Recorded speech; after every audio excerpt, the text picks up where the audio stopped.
Muitas pessoas pensam que a Bíblia é um mero livro religioso e que só se dá crédito a ela através de fé, mas neste vídeo eu vou mostrar evidências históricas, arqueológicas e antropológicas da veracidade da Bíblia. A Bíblia muitas vezes usa de uma linguagem mandamental, ou seja, descreve mandamentos, leis, e também de linguagem poética, mas em diversas passagens da Bíblia é possível também encontrar uma linguagem histórica, com o objetivo de relatar algum acontecimento. E muitos desses acontecimentos, com a ajuda dos estudos de hoje em dia, puderam ser comprovados e verificados.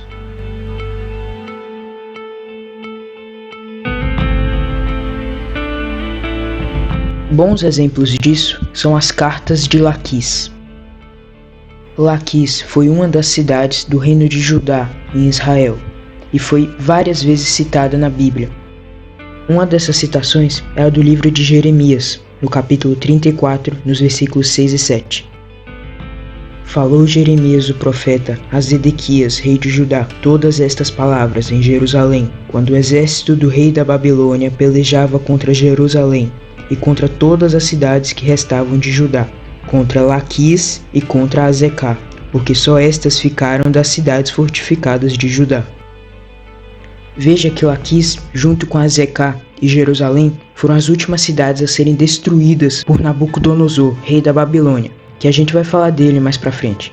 Mas a questão aqui é, alguns arqueólogos fizeram escavações no local que hoje corresponde a Laquis e descobriram que ela foi incendiada. E além disso, eles encontraram algumas cartas, escritas em pedaços de cerâmica. Numa dessas cartas estava escrito: "Estamos atentos aos sinais de Laquis, segundo todas as indicações que meu senhor deu, porque não podemos ver Azecá." Essa carta corrobora perfeitamente com o relato bíblico, que fala sobre a destruição tanto de Laquis quanto de Azecá. O fato deles não poderem ver mais Azecá significava muito provavelmente que Azecá já havia sido destruída pelos babilônios e que Laquis já ia ser destruída também. Uma outra carta diz: "E foi relatado ao teu servo, dizendo: o comandante da hoste, Conias, filho de Eunatã, desceu a fim de ir ao Egito, e a Odavias, filho de Aijá, e mandou seus homens obterem dele suprimentos." Essa última carta foi escrita por uma pessoa chamada Osaías. E o mais interessante é que os nomes Osaías e Eunatã também são citados no livro de Jeremias. E também tem outros nomes que estão nessas cartas e também estão no livro de Jeremias, que são Gemarias, Nerias e Jazanias. Pode ser que seja uma mera coincidência, mas pelo fato de tanto o livro de Jeremias como as cartas de Laquis constarem no mesmo período, é muito provável que eles estejam falando das mesmas pessoas. De qualquer forma, a citação da destruição de Azecá e a iminente destruição de Laquis, junto com a citação de vários nomes de vários personagens do livro de Jeremias, já contribui bastante para a gente conseguir confirmar a veracidade da Bíblia, do relato bíblico, principalmente do livro de Jeremias nesse caso.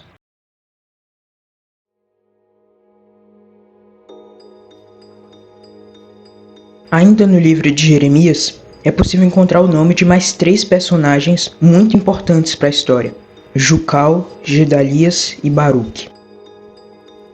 E mais uma vez, confirmando o relato bíblico, a arqueologia encontrou os 3 selos de cada um desses personagens.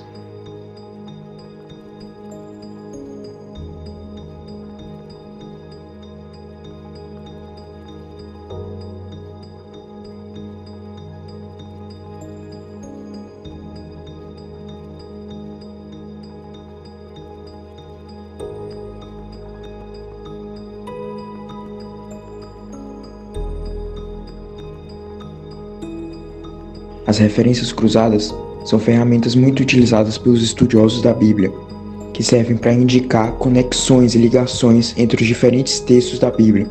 Por exemplo, quando você tem uma profecia do Antigo Testamento que se cumpre no Novo, você vai ter uma referência cruzada entre esses 2 textos.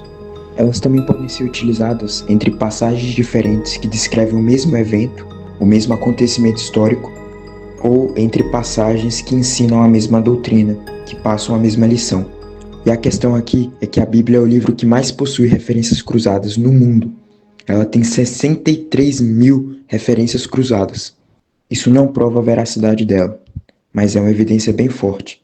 Até porque é bem provável que um livro, escrito no intervalo de 1500 anos, seja tão harmoniosamente interconectado desse jeito.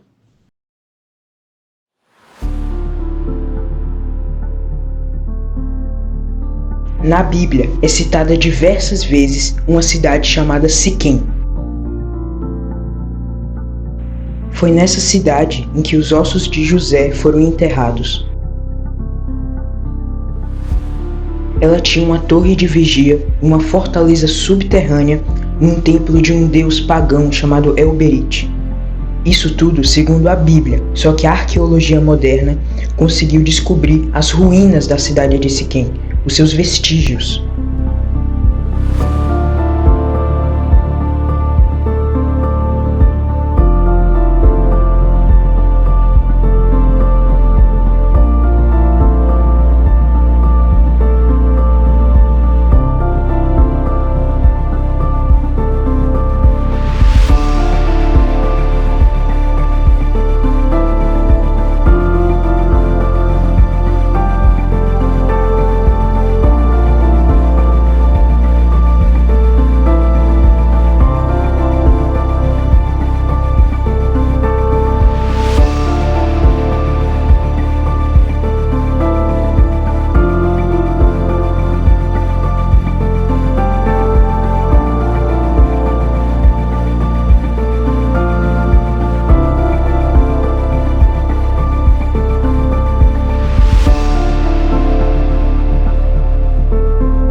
O prisma de Senaqueribe é um objeto com algumas inscrições que relatam as campanhas de guerra do rei Senaqueribe da Assíria, e ele foi escrito pelo próprio Senaqueribe.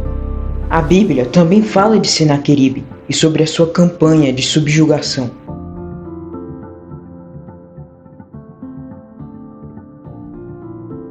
A Bíblia diz que Senaqueribe invadiu o reino de Judá e conquistou todas as suas cidades fortificadas. Isso fez com que Ezequias, que era rei de Judá nesse momento, ficasse com muito medo do rei da Síria e lhe pagasse um enorme tributo. E o prisma de Senaqueribe fala exatamente tudo isso, sobre as conquistas das cidades de Judá e do tributo de Ezequias. Só que, de acordo com a Bíblia, mesmo depois do tributo de Ezequias, Senaqueribe avançou contra Jerusalém, que ele ainda não tinha conquistado. Ezequias então ficou com ainda mais medo, mas o profeta Isaías lhe disse que Deus derrotaria os assírios.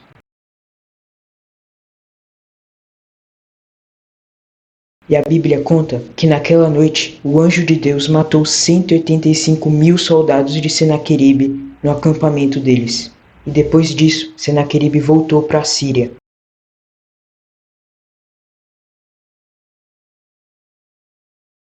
Bom, o prisma de Senaqueribe não fala explicitamente sobre essa derrota em Jerusalém, mas isso já era totalmente esperado. Lembre-se que quem escreveu o prisma de Senaqueribe foi o próprio Senaqueribe, e eu vou deixar disponibilizado o link com o texto completo desse prisma, e vocês vão perceber que Senaqueribe era muito, mas muito orgulhoso. Na própria introdução do prisma, ele se apresenta se vangloriando, e faz isso em todo o resto do texto. É claro que ele, Senaqueribe, soberbo como ele era, não colocaria num documento que fala sobre as suas campanhas vitoriosas sobre o Oriente Médio um fracasso humilhante em Jerusalém. Apesar disso, Senaqueribe não disse em seu texto que conquistou Jerusalém. Veja, de todas as nações que Senaqueribe derrotou, ele fez questão de dizer que dominou todas as cidades daquela nação, e até no reino de Judá. Ele fez questão de dizer que conquistou 46 cidades fortificadas e mais algumas outras cidades menores em volta. Mas quando chega em Jerusalém, que era a cidade mais importante do reino de Judá, a capital, ele não diz que conquistou ela. Ademais, em um trecho do texto, ele diz que diminuiu o território pertencente a Ezequias. Ora, se ele tivesse realmente conquistado Jerusalém, ele não usaria a expressão que diminuiu o território de Ezequias. Ele teria dito logo que tomou todo o território de Ezequias. porque ele já tinha conquistado todas as cidades fortificadas ao redor, só faltava Jerusalém. E talvez mais algumas outras cidades pequenas, que certamente cairiam quando Jerusalém fosse conquistada, até porque ela era a capital do reino. E não tem como essa expressão diminuir o território ser um eufemismo de Senaqueribe, porque certamente ele não era uma pessoa de usar eufemismos. Pelo contrário, em todo seu prisma, ele se refere de forma exagerada aos seus feitos e até sobre sua própria pessoa. Senaqueribe também se refere a Ezequias como um pássaro enjaulado em Jerusalém, e que quem saía de Jerusalém, ele, Senaqueribe, levava essa pessoa à miséria. Bom, isso corrobora com a ideia de que todas as cidades de Judá em volta de Jerusalém estavam dominadas por Senaqueribe, e só Jerusalém não estava. Por isso, os judeus e Ezequias só podiam ficar nela.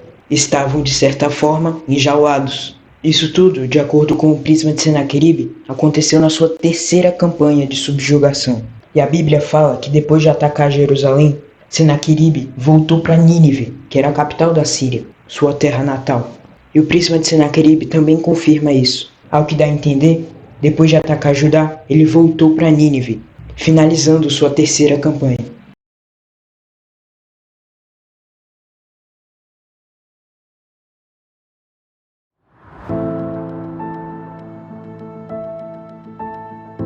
Ainda sobre o rei Ezequias, a Bíblia diz que ele construiu um túnel de água em Jerusalém, o túnel de Siloé.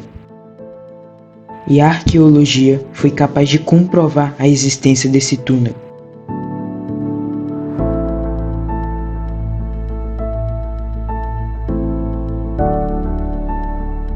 Inclusive, acharam inscrições dos construtores desse túnel explicando como eles fizeram ele.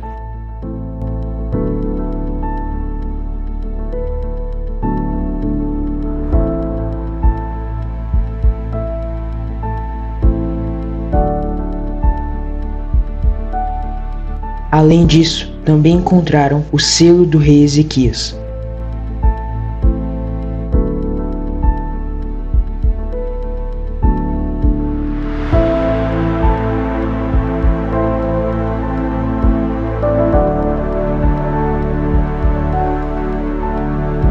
Salomão foi um famoso rei de Israel na Bíblia.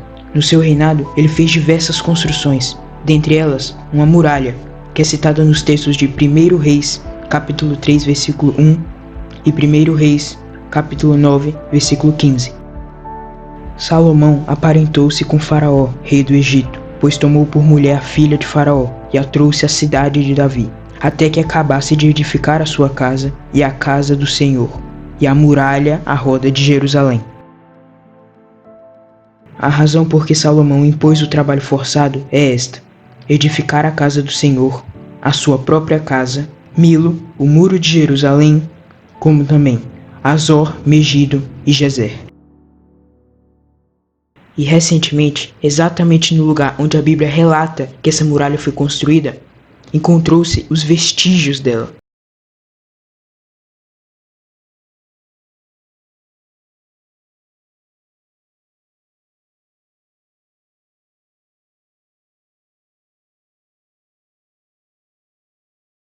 E o mais impressionante, essa muralha foi datada como sendo do século X a.C., e foi exatamente no século X a.C. que Salomão reinou.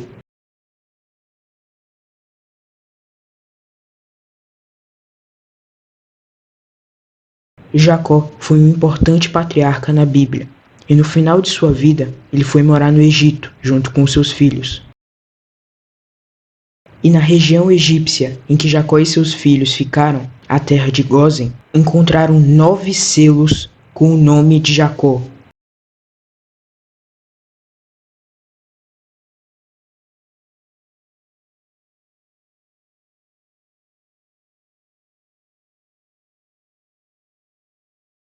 Os selos eram egípcios, mas a escrita neles era tipicamente hebraica.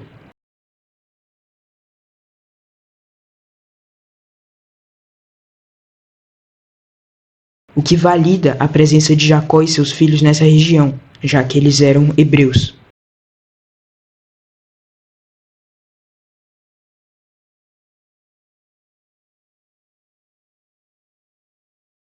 Tiro era uma cidade fenícia antiga na costa do mar Mediterrâneo, e ela era muito famosa pelo seu comércio. Quando Israel foi para o cativeiro na Babilônia, os habitantes de Tiro zombaram dos israelitas. Então, olha o que o profeta Ezequiel disse, amando de Deus. Filho do homem, visto que Tiro disse no tocante a Jerusalém, bem feito, está quebrada a porta dos povos, abriu-se para mim. Eu me tornarei rico, agora que ela está assolada.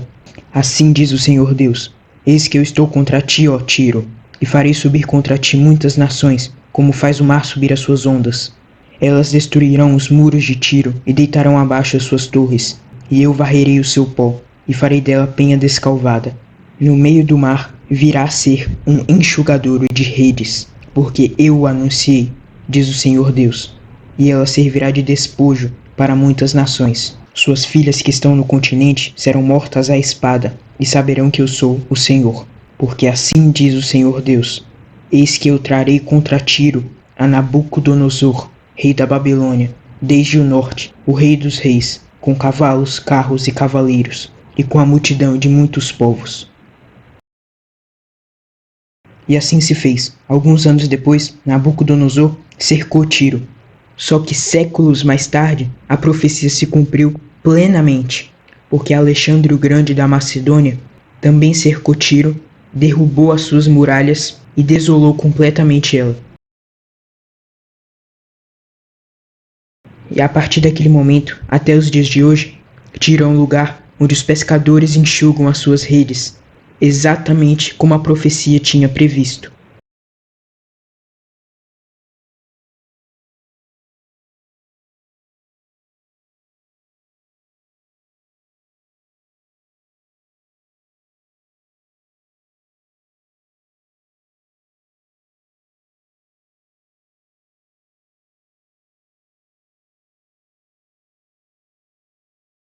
Eu estou na cidade de Tiro, no Líbano, e aqui ficava a antiga Tiro, da época da Bíblia Sagrada. E tem uma profecia sobre esse lugar no livro de Ezequiel, capítulo 26, que cumpriu ao pé da letra. Aqui você tem restos de pedras daquela época, ou seja, milenares, da época bíblica. Agora, quer ver uma curiosidade do lado de cá? Você tem uma grande vila de pescadores, e o que mais me chama a atenção está aqui, ó. Você tem várias redes de pescadores, e aqui você tem uma pedra da antiga Tiro, olha, tirada debaixo do mar e servindo de lugar para enxugadouro de redes. Depois você pode dar uma olhada na sua Bíblia.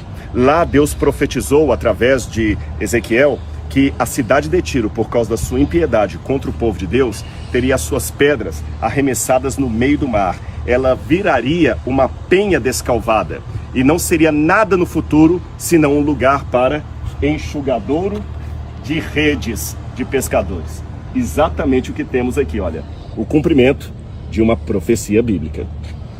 Legal, não é mesmo?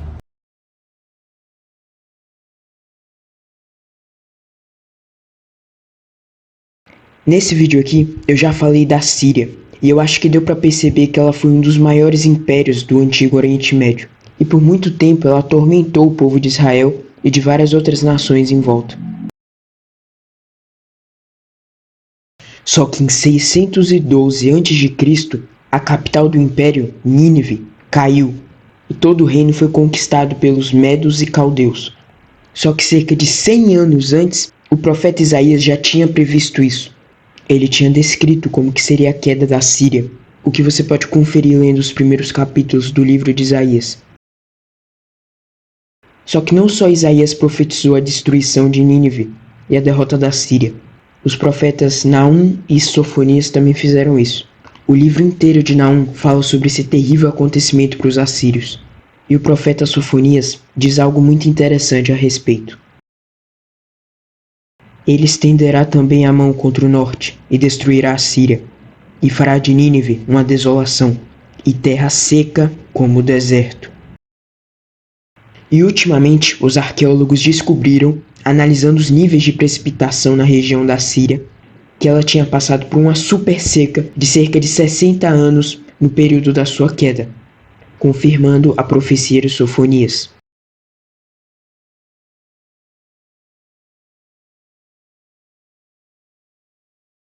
Por volta do 8º século a.C., o profeta Isaías fez as seguintes profecias: Que digo de Ciro, ele é meu pastor, e cumprirá tudo o que me apraz. Que digo também de Jerusalém, será edificada, e do templo será fundado.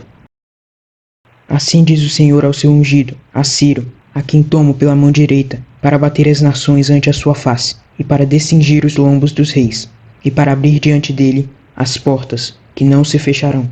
Eu, na minha justiça, suscitei a Ciro, e todos os seus caminhos endireitarei. Ele edificará a minha cidade, e libertará os meus exilados, não por preço nem por presentes, diz o Senhor dos Exércitos. Ajuntai-vos todos vós, e ouvi. Quem dentre eles tem anunciado estas coisas? O Senhor amou a Ciro, e executará sua vontade contra a Babilônia, e o seu braço será contra os caldeus. Ok, aqui basicamente Isaías fala de um homem chamado Ciro, que derrotaria a Babilônia, libertaria o povo de Israel e reconstruiria o templo de Jerusalém.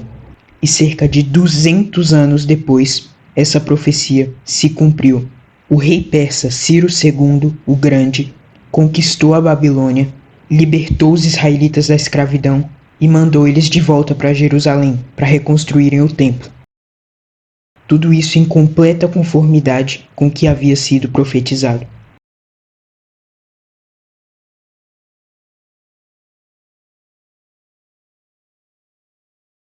No livro de Isaías, nos capítulos 19 e 20, ele profetiza que o Egito seria conquistado por um outro povo, e o texto dá a entender que esse povo seriam os assírios. Anos mais tarde, essa profecia se cumpriu, e a Síria conseguiu dominar o Egito e anexá-lo ao seu território.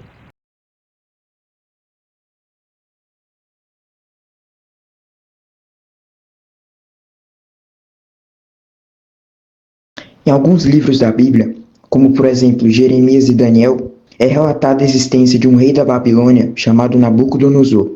Ele teria derrotado Israel e levado alguns israelitas como cativos para o seu reino, o da Babilônia. Por muito tempo se duvidou da existência dele, mas recentemente encontraram um tijolo que comprova que ele realmente existiu. Veja ele aí.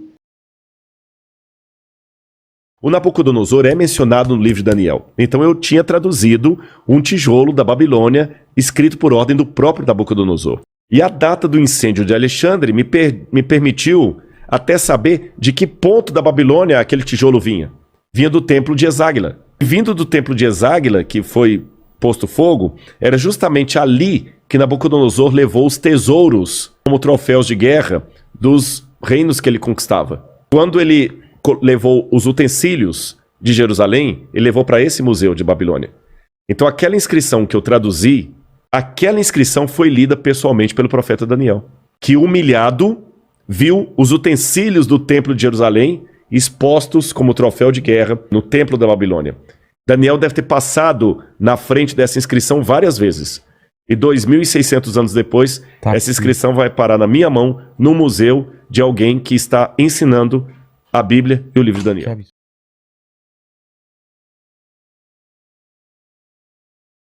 Agora a gente chegou na evidência que para mim é a mais forte, que são as profecias de Daniel.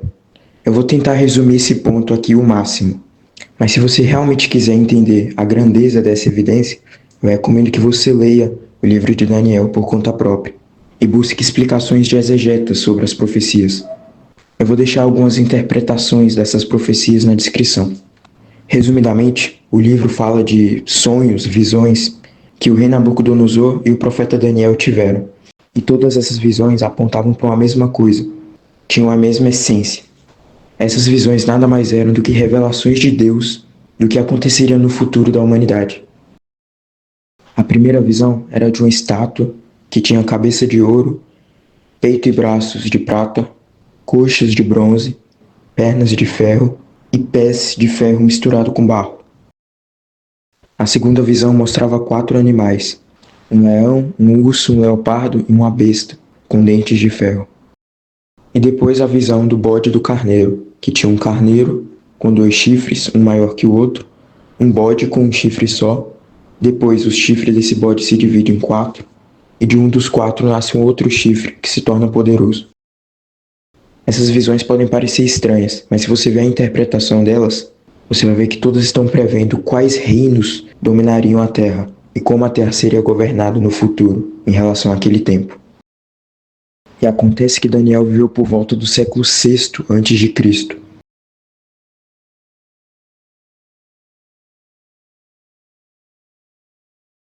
Ele recebeu essas visões durante os impérios babilônico e medo-persa. E essas visões previram que depois do Império Babilônico viria o Império Medo-Persa. Depois do Império Medo-Persa viria o Império Greco-Macedônio de Alexandre o Grande, que esse império iria se dividir em 4, e aí depois viria o Império Romano, e aí o Império Romano iria se dissolver em diversas nações misturadas, mas não totalmente conectadas, que seria a Europa. Ou seja, as profecias de Daniel basicamente descreveram toda a história a partir daquele momento em que Daniel viveu até os dias de hoje. E como se não fosse o bastante, ele ainda descreve tudo o que aconteceria durante cada um desses reinados, que seriam as 70 semanas. Eu expliquei de forma bem resumida, para economizar o tempo, mas se você estudar esse assunto profundamente, você vai ver que é impressionante a precisão dessas profecias de Daniel. Você vai ver que é impossível que um cara no século VI a.C. tenha adivinhado tudo o que ia acontecer na história dali para frente, sem que ele tenha tido uma inspiração divina real. Toda a terra. Na imagem que você vê, Daniel, ela é a cabeça de ouro, mas seu reinado será seguido por um mais fraco. Por isso, o peito e os braços de prata. Outros reinos se seguirão, de bronze, de ferro e de barro. Mas nos dias destes reis, o Deus dos céus fará nascer outro reino, como uma pedra cortada do monte sem o auxílio das mãos. Ele reduzirá esses outros reinos a pedaços.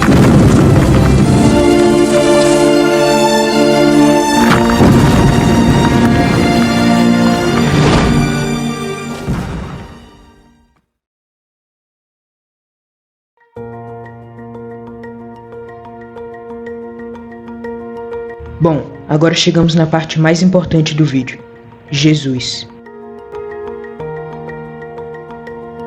Toda a Bíblia converge para ele, e se a existência dele é uma farsa, então todas as escrituras sagradas caem por terra. Mas esse não é o caso, pois nós temos evidências da existência dele. Vários escritores que viveram muito perto da época de Jesus relataram a sua existência e os seus feitos. Dentre eles, o historiador judeu Flávio Josefo. Veja o que ele escreveu. Quando, portanto, Ananus supôs que tinha agora uma boa oportunidade, Festus estava morto e Albinus estava viajando. Assim, ele reuniu o sinédrio dos juízes e trouxe diante dele o irmão de Jesus, chamado o Cristo, cujo nome era Tiago, e alguns outros. E quando ele formalizou uma acusação contra eles, como infratores da lei, ele os entregou para serem apedrejados. Aqui ele cita claramente Jesus, dizendo que ele era chamado de Cristo, e ainda confirma a existência de seu irmão Tiago, que a Bíblia também fala. Também tem outra passagem em que Flávio Josefo cita Jesus, só que nessa passagem parecem haver algumas interpolações, ou seja, enxertos no texto. Mas mesmo tirando esses enxertos, olha como o texto fica. Havia neste tempo Jesus, um homem sábio. Ele fez seguidores tanto entre os judeus como entre os gentios. E quando Pôncio Pilatos, seguindo a sugestão dos principais entre nós, condenou-o à cruz, os que o amaram no princípio não o esqueceram. E a tribo dos cristãos, assim chamados por causa dele, não está extinta até hoje. Em uma outra versão dessa mesma passagem, só que traduzida do árabe, ele diz: havia neste tempo um homem sábio chamado Jesus, e sua conduta era boa, e ele era conhecido como sendo virtuoso. E muitas pessoas entre os judeus e de outras nações se tornaram seus discípulos. Pilatos o condenou a ser crucificado e à morte. E aqueles que tinham se tornado seus discípulos não abandonaram sua lealdade a ele. Eles relataram que ele tinha aparecido para eles 3 dias após a crucificação, e que ele estava vivo. Eles acreditavam que ele era o Messias, a respeito de quem os profetas tinham contado maravilhas. Assim, Josefo confirma definitivamente a existência de Jesus e os seus principais feitos que a Bíblia relata. Outro escritor que cita Jesus é o filósofo Marabar Serapião. Ele não era cristão, ele era estoico, e veja o que ele disse. O que mais podemos dizer quando os sábios são arrastados à força por tiranos, sua sabedoria é capturada por insultos e suas mentes são oprimidas e sem defesa? Que vantagem os atenienses ganharam ao assassinar Sócrates? A fome e a peste caíram sobre eles como punição por seu crime. Que vantagem os homens de Samos ganharam ao queimar Pitágoras? Em um momento, sua terra foi coberta de areia. Que vantagem os judeus ganharam ao executar seu sábio rei? Foi logo depois que seu reino foi abolido. Deus vingou justamente esses 3 sábios. Os atenienses morreram de fome, os samianos foram subjugados pelo mar e os judeus, desolados e expulsos de seu próprio reino, vivem em completa dispersão. Mas Sócrates não está morto por causa de Platão, nem Pitágoras por causa da estátua de Juno, nem o rei sábio por causa da nova lei que ele estabeleceu. Aqui ele não cita explicitamente o nome de Jesus, mas é bem claro que ele está falando dele. Afinal, ele o chama de Rei dos Judeus, que era o nome que os romanos pagãos deram a Jesus. E cita a queda de Jerusalém em 70 d.C., que aconteceu cerca de 40 anos depois da morte de Jesus, relativamente pouco tempo. Outro historiador que falou de Jesus foi Cornélio Tácito, senador e historiador romano. Para se livrar dos rumores, Nero criou bodes expiatórios e realizou as mais refinadas torturas em uma classe odiada por suas abominações, os cristãos, como eles eram popularmente chamados. Cristo, de onde o nome teve origem, sofreu a penalidade máxima durante o reinado de Tibério, pelas mãos de um dos nossos procuradores, Pôncio Pilatos. Pouco após, uma perversa superstição voltou à tona, e não somente na Judéia, onde teve origem, como até em Roma, onde as coisas horrendas e vergonhosas de todas as partes do mundo encontram seu centro e se tornam populares. Em seguida, foram presos aqueles que se declararam culpados. Então, com as informações deles extraídas, uma imensa multidão foi condenada, não somente pelo incêndio, mas pelo seu ódio contra a humanidade. Ridicularizações de todos os tipos foram adicionadas às suas mortes. Os cristãos eram cobertos com peles de animais, rasgados por cães e deixados apodrecer, crucificados, condenados a chamas e queimados para que servissem de iluminação noturna quando a luz do dia já tivesse se extinguido. Tácito confirma a existência de Jesus, o Cristo, e também de seus seguidores, os cristãos, dos quais a Bíblia também fala.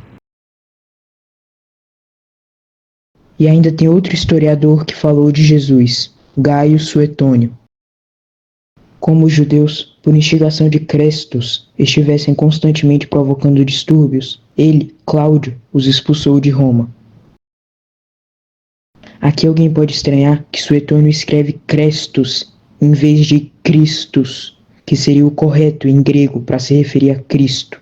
Mas esse era um erro muito comum entre os falantes de latim da época, em especial os que não eram cristãos. Veja o que Lactantius diz a respeito desse erro gramatical. Mas, apesar de seu nome, que o Supremo Pai deu a ele desde um princípio, não seja conhecido senão por ele mesmo, ainda assim ele tem um nome entre os anjos e outro entre os homens, desde que é chamado de Jesus. Mas Cristo não é um nome próprio, mas um título de seu poder e domínio, pois assim é que os judeus estavam acostumados a chamar seus reis. Mas o significado desse nome deve ser declarado em função do erro de ignorantes que, ao mudar uma letra, estão acostumados a chamá-lo de Crestus. Então sim, muitos latinos, quando iam falar o nome de Cristo, falavam Crestus e escreviam Crestus também. O próprio Tácito, que eu já citei, também cometia esse mesmo erro. Logo, Suetônio estava sim se referindo a Jesus de Nazaré. E por causa dos ensinamentos de Jesus, os seus discípulos judeus tinham comportamentos muito diferentes dos romanos, o que para Suetônio eram distúrbios. Luciano de Samosata foi um escritor sírio que também falou de Jesus de Nazaré. Os cristãos, como sabes, adoram um homem até hoje, o personagem distinto que introduziu seus rituais insólitos e foi crucificado por isso. Essas criaturas mal orientadas começam com a convicção geral de que são imortais, o que explica o desdém pela morte e a devoção voluntária que são tão comuns entre eles. E ainda foi incutido neles, pelo seu legislador original, que são todos irmãos, desde o momento em que se convertem. e vivem segundo as suas leis. Tudo isso adotam como fé e como resultado desprezam todos os bens mundanos, considerando-os simplesmente como propriedade comum. Luciano não só confirma a existência de Jesus, como também confirma a sua crucificação, a existência de seus discípulos, a devoção dos seus discípulos e a crença deles na ressurreição. Tudo aquilo que está escrito na Bíblia.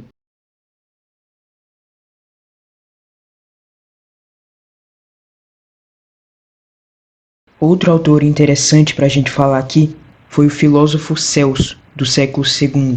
Ele basicamente escreveu um livro zombando de Jesus, da sua vida e dos seus ensinamentos. Ele conhecia a história de Jesus, mas não profundamente, porque ele tenta colocar algumas supostas contradições nos ensinamentos de Cristo que um leitor assíduo dos evangelhos conseguiria refutar, que foi o que um escritor contemporâneo da época, Orígenes, fez. Refutou Celso. Mas a questão que nos interessa aqui é: Celso questiona várias doutrinas cristãs e feitos de Jesus, mas em nenhum momento ele questiona a existência de Jesus. Na verdade, ele até considera que Jesus tenha existido, para tentar acusá-lo e refutá-lo.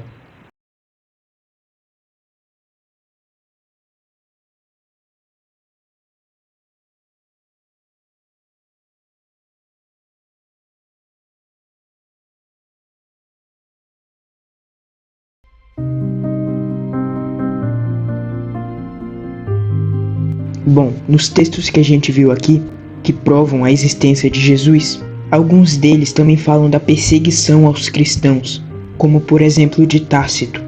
Eles comprovam que a perseguição e a tortura aos seguidores de Cristo realmente aconteceram naquela época, e várias outras fontes históricas confirmam isso.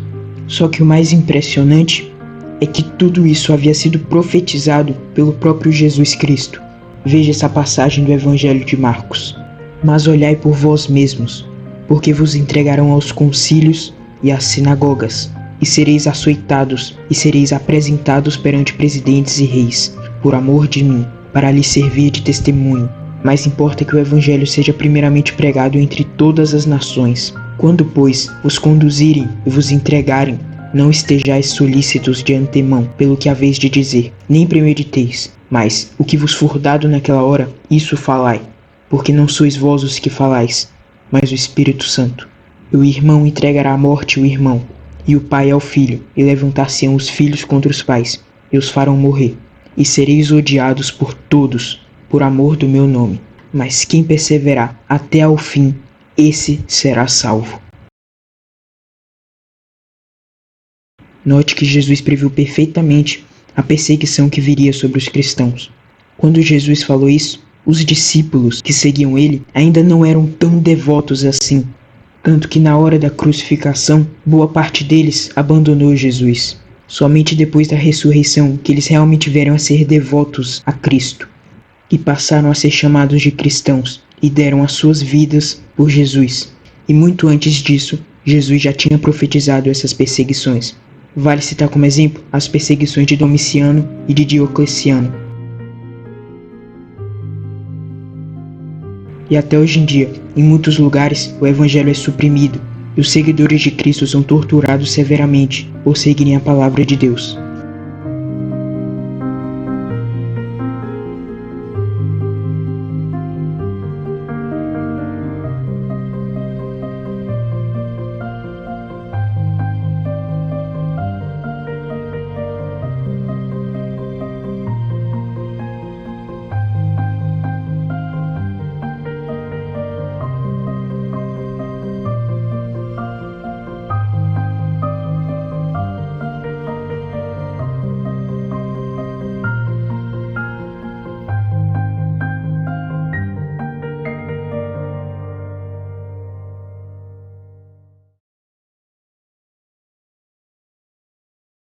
Bom, então é isso.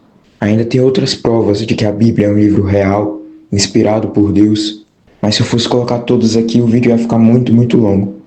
Então eu prefiro parar por aqui. Se você que chegou até aqui, eu recomendo que você estude a fundo esses argumentos aqui que eu coloquei. E pesquise, busque com esforço para entender o nosso lado. Porque se a Bíblia estiver errada, você não tem nada a perder e nem nada a ganhar. Mas se a Bíblia estiver certa, você tem muito a perder não crendo nela. Então isso mostra que é um assunto que você deve dedicar sua atenção. E se você já crê na Bíblia, também é bom que você tenha a compreensão plena desses pontos que eu coloquei. E busque também por outros argumentos a favor da Bíblia. Até porque você precisa saber defender a sua fé racionalmente. Espero ter ajudado, espero que vocês tenham gostado. Até a próxima e falou!